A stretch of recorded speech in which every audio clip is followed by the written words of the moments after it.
who's not Catholic.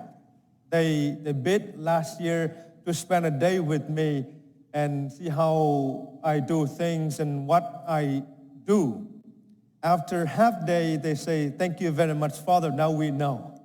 So they drop in between. One of the works that I have to do is to take care of the temporal goods of the parish, meaning all those facilities, people, and administration aspect of a parish. Gina, our business manager, normally would have a stack this thick throughout the week for me, either to approve or to sign them.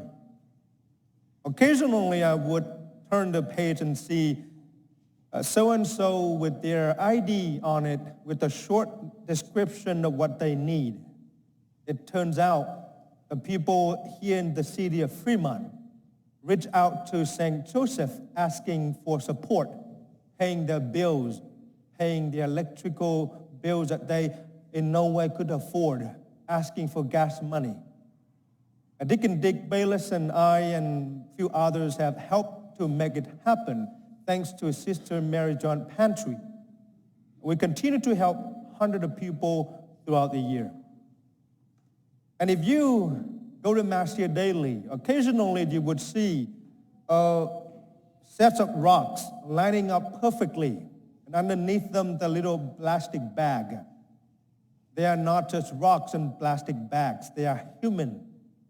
Because by noon, from noontime to 1 o'clock, you would see 12 or 20 or 30 people getting in line. Those rocks, they place there ahead of time, so they know what number where they should get in line to get their food. If you walk in St. Vincent de Paul, you would see 120, 130 boxes, little lunch bags every day or so. They would set it out there and ready to be delivered. And occasionally on Sunday, after Mass, maybe you notice a group of Vincentians that would gather over there at the end of the church. They would unload a lot of fruits, vegetables, and dry goods also. So throughout the month or a year, our parish community engaged in a lot of works of mercy and charity. Why is it so important for us? Why is it so important for me to share with you today? Because, my dear brothers and sisters, we have to work backward. In order to fulfill the first and most important commandment, you have to love God above all things, with all your heart, with all your mind, with all your strength. We cannot do that without first loving our brothers and sisters in need.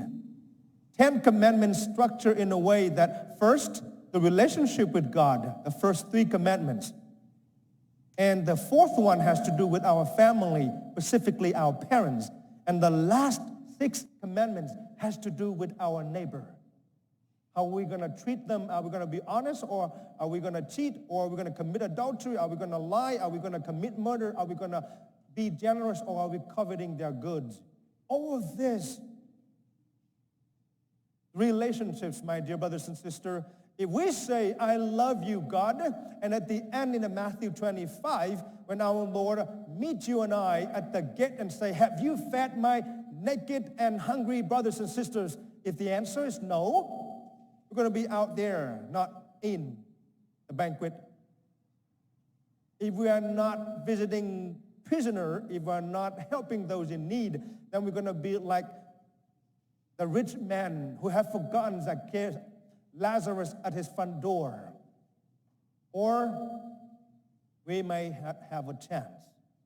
So, my dear brothers and sisters, if our Lord, the invisible God, made himself visible, therefore our invisible love and faith of God has to be manifested in a concrete actions. We have to do that.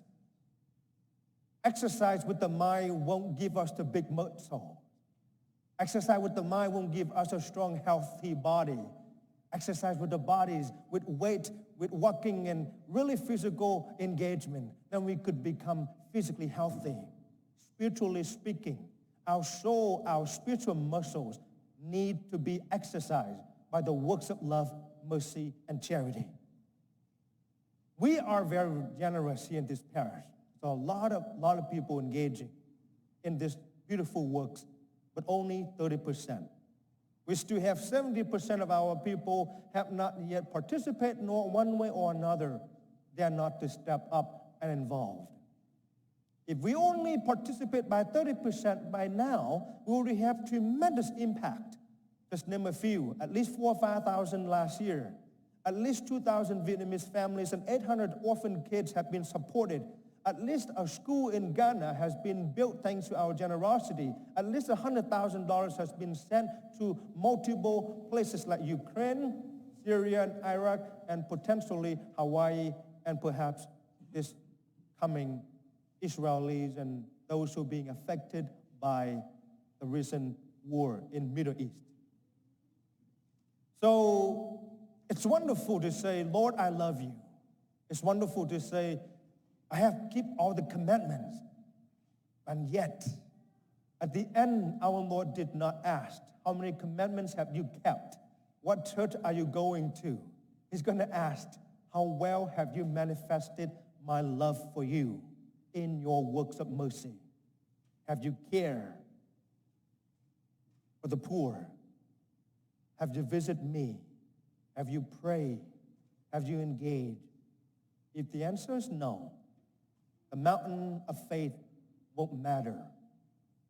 A listless prayer won't matter.